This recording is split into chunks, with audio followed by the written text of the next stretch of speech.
오늘도 하나님이 주시는 은혜와 평강이 성도 여러분과 함께 하시길 바랍니다. 대림절 네 번째 주일이며 오늘 우리 질그릇교회는 성탄의 기쁨도 함께 하나님께 올려드리는 주일입니다. 성탄절이 바로 코앞에 다가왔습니다.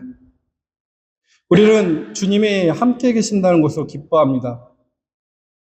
많은 신앙인들이 삶에 어려움이 생겼을 때, 감당하기 힘든 인생의 무게를 맞이하게 되었을 때 우리는 기도의 자리로 나아가곤 합니다. 그리고 마치 무거운 배낭을 내려놓은 듯 습관처럼 간절한 비명을 담아 하나님께 부르짖습니다. 주님, 제 인생을 주님께 맡깁니다. 그 다음에 인생의 무게가 각자 다르게 일어나겠죠. 그거에 따라서 또는 제 자녀의 앞길을 맡깁니다. 제 앞길을 맡깁니다. 흔들리는 제 사업을 맡깁니다. 무너져가는 제 건강을 맡깁니다. 주님께 온전히 의탁합니다. 라고 우리는 기도하곤 합니다. 그리고 그런 기도를 믿음의 기도라 표현합니다. 의탁했기 때문에 믿는다는 것이죠. 그냥 연약한 흙으로 지어진 창조물이기 때문에 창조주 하나님 등에 숨어버리는 것. 거친 파도 앞에서 든든한 바위 뒤에 숨는 것. 이것이 우리가 평생 배워온 신앙의 공식이자 우리의 생존 방식입니다. 그래야 살아가죠. 그런데 오늘 성탄절을 맞이하면서 묵상하는데 오늘 주어진 본문의 말씀들이 그리고 성탄절의 의미가 이 공식을 완전히 뒤집어 버립니다. 아니, 저에게는 산산이 부서지는 듯한 느낌이었습니다. 성탄은 우리가 하나님께 무엇인가 맡기고 의탁하는 날이 아닙니다. 생각해 보십시오. 정반대입니다. 우주보다 더 큰 하나님이, 우주를 지으신 하나님께서 스스로 가장 연약하고 핏덩이 같은 아기의 모습으로 작아지셔서 거친 손을 가진 우리 인간들에게 당신의 생명을 덜컥 맡겨버리신 의탁하신 날입니다. 상상해 보십시오. 그 전능한 분이 자신의 생존을, 배가 고플 때는 젖을 먹는 일을, 추위에 피해 잠드는 문제를, 심지어 헤롯의 그 서슬퍼런 그 칼날로부터 보호받는 일까지 연약하고 평범한 인간 요셉과 마리아에게 전적으로 떠넘기셨습니다. 그게 성탄 이후에 일어난 일입니다. 인간들에게 더 맡기신 것입니다. 마치 상상해보면 하나님이 무슨 그 인간을 믿고 이러한 위험한 도박이자 무모한 의탁을 하셨는지 상상이 잘 안 됩니다. 아주 무모한 맡기심입니다. 왜냐하면 우리가 어떠한 존재입니까? 제가 제 자신을 벌도 신뢰할 수 없고 어떠한 인간도 신뢰하기가 어렵습니다. 하루에 수십 번씩 마음이 바뀝니다. 다짐하고 결단해도 잘 되지 않습니다. 조금만 힘들면 도망치고 싶습니다. 주저앉고 싶습니다. 그만하고 싶습니다. 포기하고 싶죠. 언제까지 이런 일이 이루어질지 10년, 20년 못 버티는 것이 연약한 인간들의 모습입니다. 근데 도대체 무엇을 믿고 당신의 하나뿐인 독생자의 목숨을 우리 손에 쥐어줬을까요? 맡기셨을까요? 의탁하셨을까요? 저는 이번 주 성탄절 말씀을 묵상하면서 우리가 늘 하나님, 제 짐 좀 받아주세요. 저의 문제 좀 해결해 주세요. 저의 인생의 문제 좀 받아주세요. 라고 손을 내밀었지만 이번 성탄에 하나님은 거꾸로 우리의 손에 당신의 가장 소중한 생명을 올려놓으며 말씀하고 계신다고 상상해보며 묵상해봤습니다. 내가 나를 너에게 맡겨도 되겠니? 내가 너를 믿고 내 생명을 의탁해도 되겠니? 라고 말씀하시는 것처럼 상상해봅니다. 여러분도 이번 성탄에, 이번 대림절 네 번째 주간에 이 말씀을 한 주간 동안 계속해서 묵상해보고 상상해보십시오. 그러면서 우리는 이 당혹스럽고 놀라운 하나님의 의탁 사건 앞에서 우리의 믿음을 점검해 봐야 됩니다.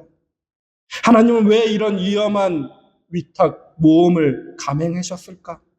그리고 이 무거운 의탁을 받아든 인간은 과연 어떻게 반응해야 될까? 이 거룩한 질문을 안고 오늘 우리에게 주어진 말씀들을 한번 들어가 보겠습니다. 먼저 구약의 말씀으로 들어가 보겠습니다. 이사야 오늘 7장의 말씀을 읽었습니다. 이사야 7장의 이 말씀은 바로 등장하는 아하스 왕이 등장합니다. 지금 남유다 왕국이 아주 위험한 처지에 빠졌습니다. 북이스라엘이 강대국 아람과 시리아와 동맹을 맺었습니다. 그리고 이 남유다를 침범하기 시작합니다.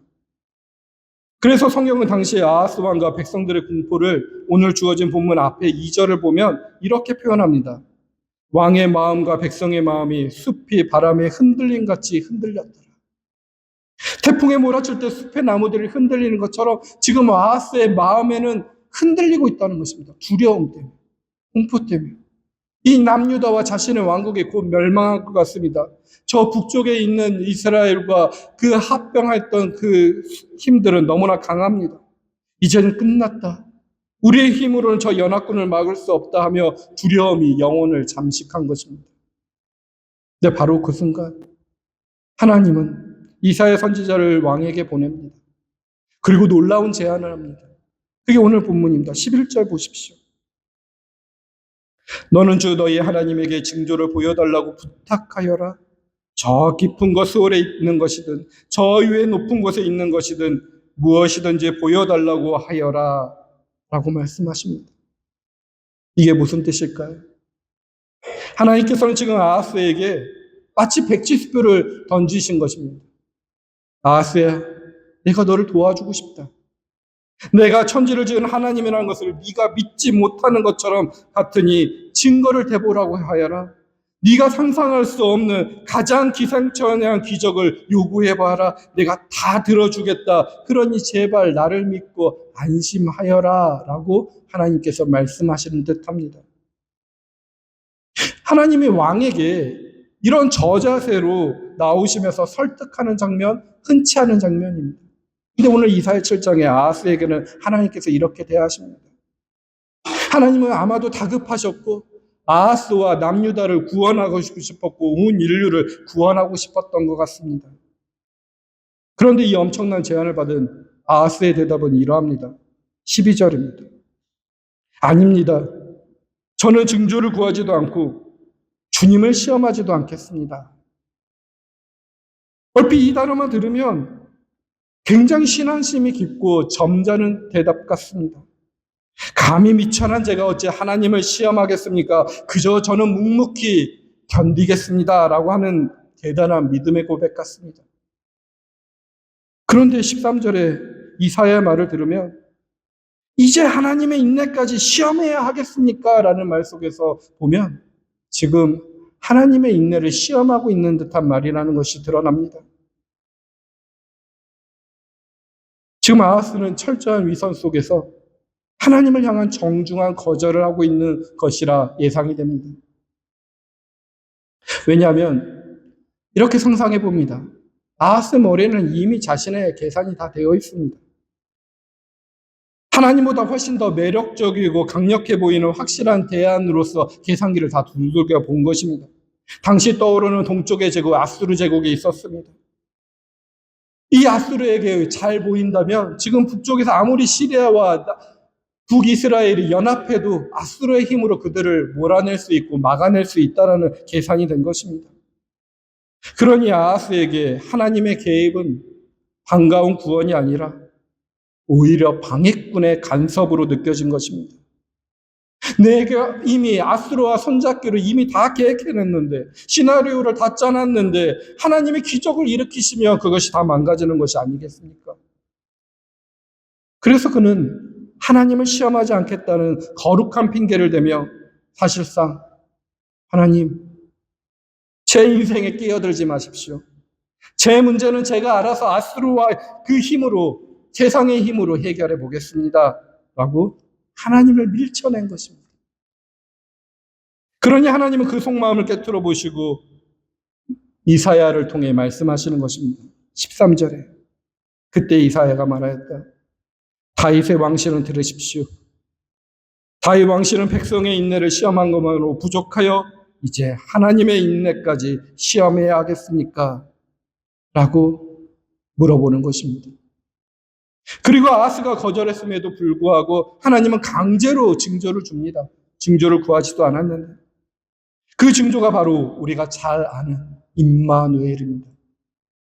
우리가 성탄 동안 임마누엘이라는 단어를 깊이 묵상해야 됩니다. 14절에 주님께서 친히 다윗 왕실에 한 징조를 주실 것입니다. 보십시오.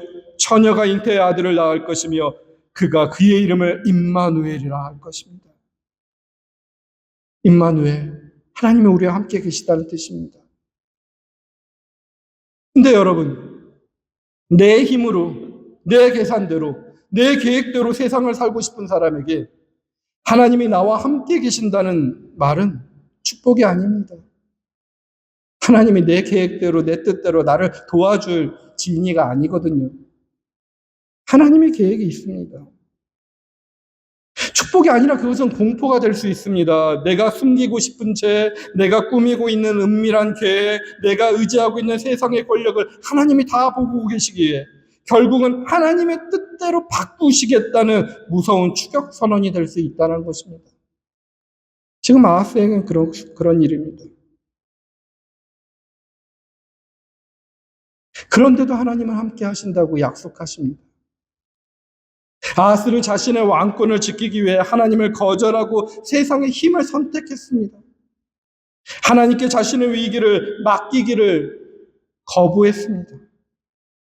그러나 하나님은 포기하지 않으시고 임마누엘이라는 징조를 통해 기어이 인간의 역사 속으로 저와 여러분의 삶 속으로 들어오고 계십니다. 거절하는 인간과 포기하지 않으신 하나님, 이것이 이사야서가 보여주는 첫 번째 성탄의 서막입니다. 아하스와는 자신의 정치적 생존을 위해 하나님의 계획을 정중히 거절했습니다.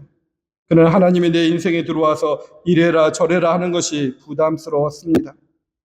그러나 하나님은 인간의 거절에도 불구하고 포기하지 않으셨습니다. 아하스가 거부했던 그 징조, 즉 임마누엘, 하나님이 우리와 함께 계시다는 약속을 기어이 지키십니다. 예수 그리스도로 성탄의 힘으로 우리와 함께 하십니다. 그런데 어떻게 함께 하신다는 뜻일까요? 영적인 에너지를 우리가 함께 하신다는 것일까요? 오늘 우리가 함께 교독했던 두 번째 본문 로마서에서 사도 바울은 그 임마누엘의 실체를 아주 정교한 논리로 잘 설명해 주고 있습니다. 여러분 그 말씀을 다시 한번 보시기 바랍니다. 3절 4절입니다. 로마서 1장 3절 4절에 보면 바울은 예수 그리스도를 소개하며 두 가지 측면을 동시에 이야기합니다. 그의 아들을 하고 두고 하신 말씀입니다. 이 아들은 육신으로는 다윗의 후손으로 태어나셨으며 성령으로는 죽은 사람들 가운데서 부활하심으로 나타나신 권능으로 하나님의 아들로 확정되신 분이십니다. 라고 예수를 선언합니다. 지금 바울은 굳이 육신이라는 단어를 쓰고 있습니다. 초대교회 사람들이 그 예수 그리스도가 육신을 안 가졌다고 생각하는 사람들이 있었습니다. 어떻게 거룩하신 하나님이 더럽고 연약하고 실수투성인 인간의 몸을 입을 리가 없다고 생각했습니다. 그래서 예수님이 진짜 사람이 아니라 마치 유령이나 홀로그램처럼 겉모습만 사람인 척했다는 주장, 가현실성을 이야기했던 사람들이 초대교회에 있었습니다. 그래서 바울은 아니라고, 정말로 육신을 입었다고 단호하게 선을 긋습니다. 그분은 진짜 육신을 입었다고. 그분은 다윗의 자손이라는 족보를 가질 뿐만 아니라 우리와 똑같이 배가 고프면 배고픔을 느끼고 우리와 같이 피를 흘리게 되면 피를 흘리고 아픔을 느끼는 완벽한 생물학적 인간이었음을 바울은 주장합니다. 근데 이 지점이 오늘 설교의 주제인 하나님의 의탁에서 아주 결정적인 지점을 제공하고 있습니다. 한번 생각해 보십시오. 만약 예수님이 겉모습만 악이고 속은 전지전능한 능력을 갖춘 슈퍼맨이라면 하나님의 의탁은 성립할 수 없습니다. 만약 아기 예수님이 겉으로는 울고 있지만 속으로 전지전능하다면 요셉과 마리아의 돌봄이 무슨 소용이 있겠습니까? 배고프면 몰래 독을 떡으로 만들어서 드시면 되는 거였고, 추우면 천사들을 불러 난로로 피워 따뜻함을 누리면 됐습니다. 그리고 요셉의 보호와 마리아의 전물림은 그저 연극에 불과하게 만들면 되는 것입니다. 하나님은 인간에게 아무것도 맡기지 않는 셈으로 살아갈 수 있다는 것입니다. 그러나 성경이 말하는 성탄은 그런 쇼가 아닙니다. 하나님은 당신의 전지전능함을 내려놓고 철저하게 아주 지독하게 스스로 무력한 인간 아기의 상태로 내려오셨습니다. 누군가 제때 젖을 물려주지 않으며 굶어 죽을 수밖에 없고, 누군가 따뜻한 포대기로 감싸주지 않으며 얼어 죽을 수밖에 없는 절대적으로 의존적인 존재로 예수님이 오셨다라는 것입니다. 하나님의 참 사람의 몸을 입으셨다는 것은 당신의 생명줄을 인간의 손에 완전히 넘기셨다는 뜻이 된다는 것입니다. 인간의 실수나 거절 한 번이면 하나님의 구원 계획조차 위험해 줄 수 있는 아주 아슬아슬한 상태에 온 것입니다. 이것이 바로 성육신의 충격적인 진실인 것입니다. 근데 바울은 지금 로마 교회 성도들에게 말하고 있습니다. 하나님이 우리에게 오실 때 안전장치를 다 걸고 슈퍼히어로처럼 오신 것이 아니다. 그분은 상처받을 수 있는 육신을 입고 죽을 수 있는 몸을 입고 우리의 손에 당신의 생명을 맡기러 오셨다라고 말씀하고 있다고 해석이 됩니다. 이렇게 생각해 보면 하나님의 사랑은 위험천만합니다. 이번 성탄절 하나님의 이 사랑을 계속 묵상해 보십시오. 이 위험천만한 하나님의 사랑이 있었기에 오늘 우리가 구원받을 수 있으며 그 구원 때문에 성탄의 기쁨에 예배를 드릴 수 있는 것입니다. 그런데 이 위험한 위탁의 바통은 이제 마태복음의 요셉에게 넘어갑니다. 오늘 설교의 절정이자 결론인 마태복음의 요셉의 이야기로 한번 깊이 들어가 보겠습니다. 하나님이 연약한 인간의 육신을 입고 오셨다는 그 신학적인 진실이 실제로 요셉의 삶 현장에서 얼마나 가혹하고 무서운 현실로 나타났는지 우리는 직시해 봐야 됩니다. 우리 어린 시절에 이 성탄에 대한 연극들을 해봅니다. 그때 요셉의 역할은 보통 착한 남자 학생이 배역을 맡습니다. 왜냐하면 대사가 별로 없습니다, 요셉은. 성경에도 많은 말을 하지 않았기 때문에 그래서 별로 존재감 없이 그냥 예수의 옆에 있을 뿐입니다. 그런데 오늘 성경에 있는 이 요셉에 대한 입장에 한번 서보십시오. 팔레스타인의 그 1세기 그 배경 속에서 요셉이 지금 어떤 상황인지, 그가 얼마나 등골이 싸할 정도로 어려운 상황이 있었는지 한번 같이 생각해 봐야 됩니다. 당시의 결혼은 오늘날처럼 사랑하니까 남녀가 만나서 하는 것이 결혼이 아니었습니다. 가문과 가문이 만나는 것이었습니다. 엄격한 그 가문끼리의 계약이었습니다. 남자는 막대한 지참금을 가지고 그 지불하여서 여자를 데려오고, 여자는 여성의 노동력과 출산 능력을 가문의 소유로 가지고 오는 것입니다. 그러니 서로 배신하면 안 됩니다. 그런데 이런 약혼 기간 중에 여자가 임신했다고요? 이건 단순한 사랑 싸움이나 배신 정도가 아닙니다. 가문의 명예에 먹칠한 것이고 중범죄이자 명백한 계약의 위반입니다. 아주 엄중하게 다뤘습니다. 그래서 당시의 율법에는 이런 사항을 처리한 아주 무서운 매뉴얼이 있습니다. 민수기 5장에 나오는데요.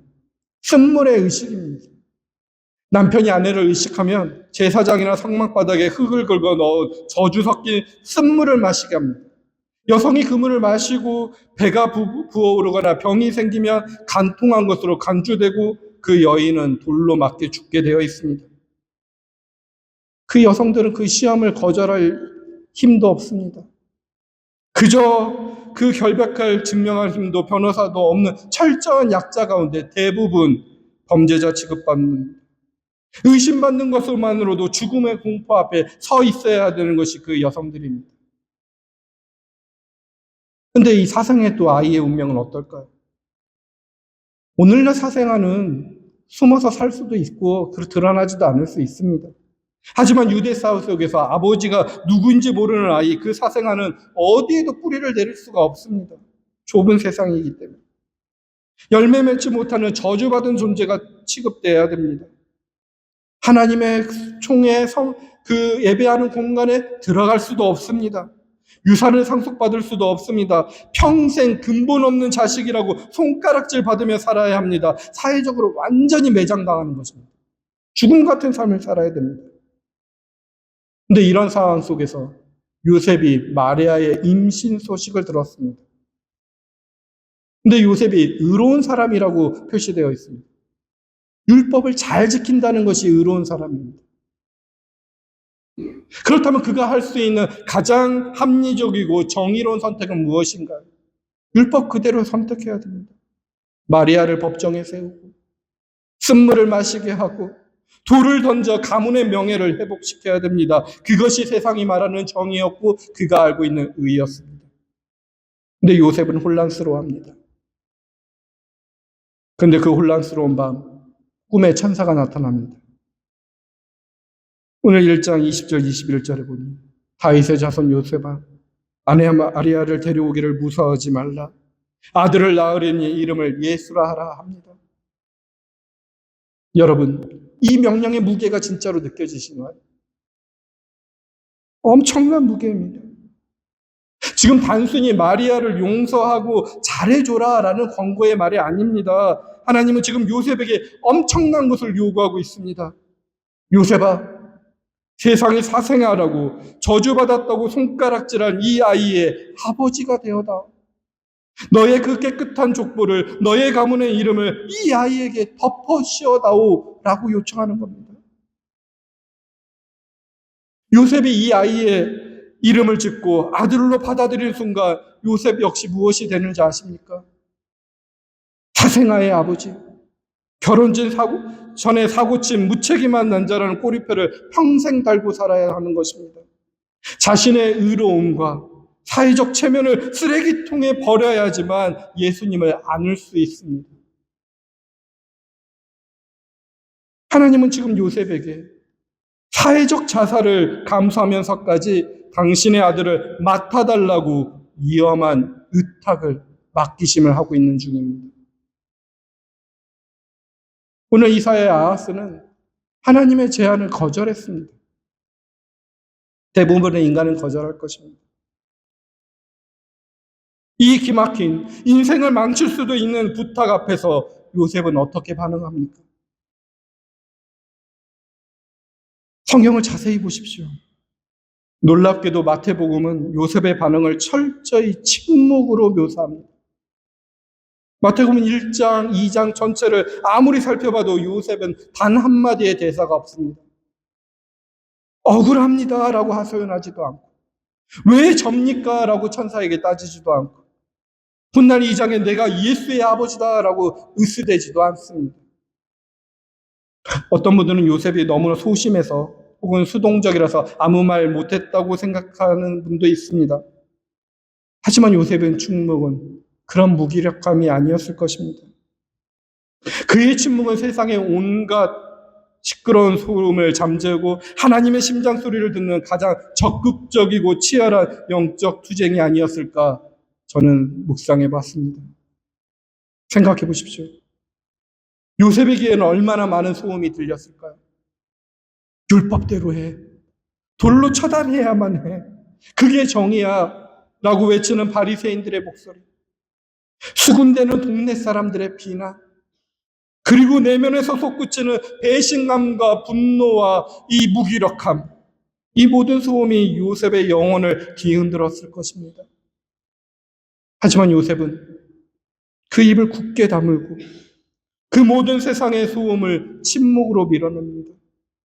그리고 더 깊이 들려오는 하나님의 법에 귀를 기울입니다.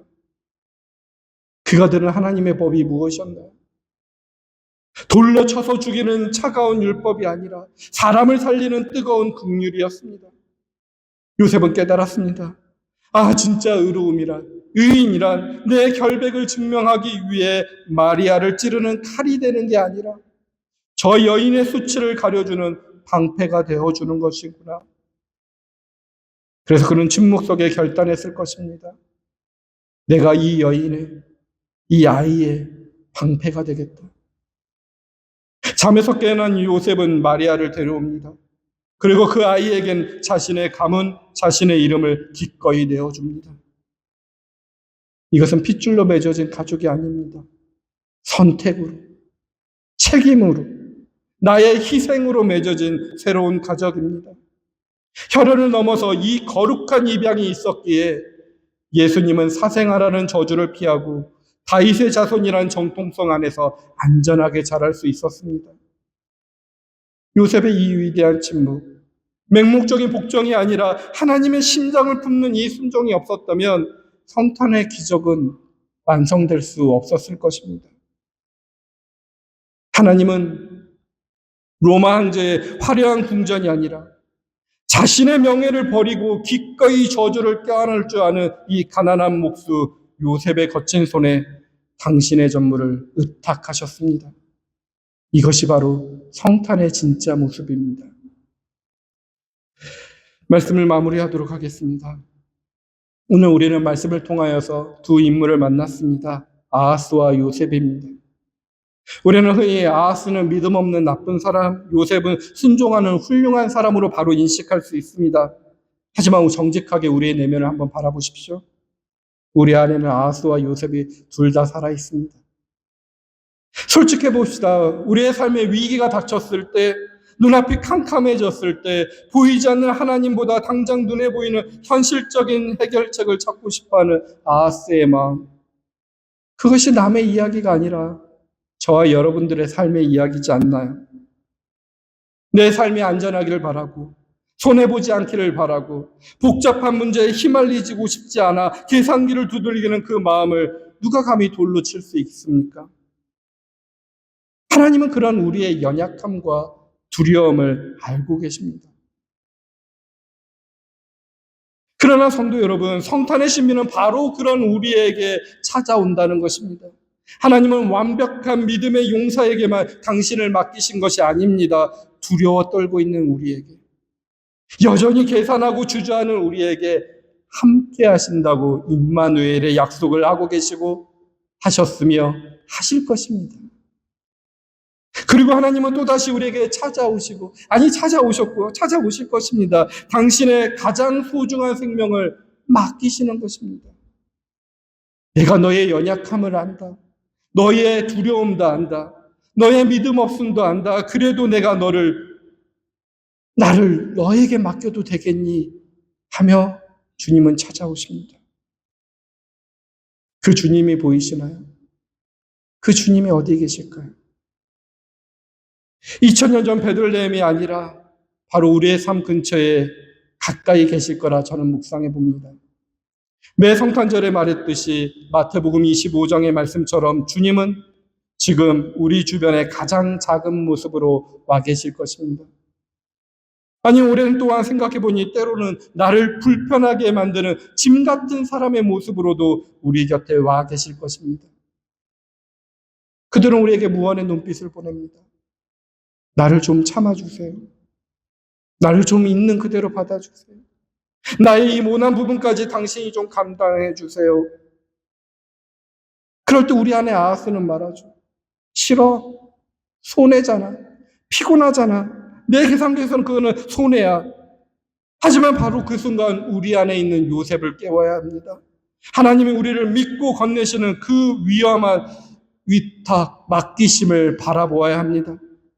그 까칠하고 불편하고 피곤하고 그 피하고 싶은 사람이 사실은 하나님이 내 품에 맡기신 떨고 있는 아기 예수일 수 있습니다. 우리가 혐오했던 그 연약한 살과 빛 속에 하나님의 생명이 숨쉬고 있습니다. 사랑하는 성도 여러분, 이번 대림절에는, 이번 성탄절에는 우리 안에 있는 두려움을 긍정하십시오.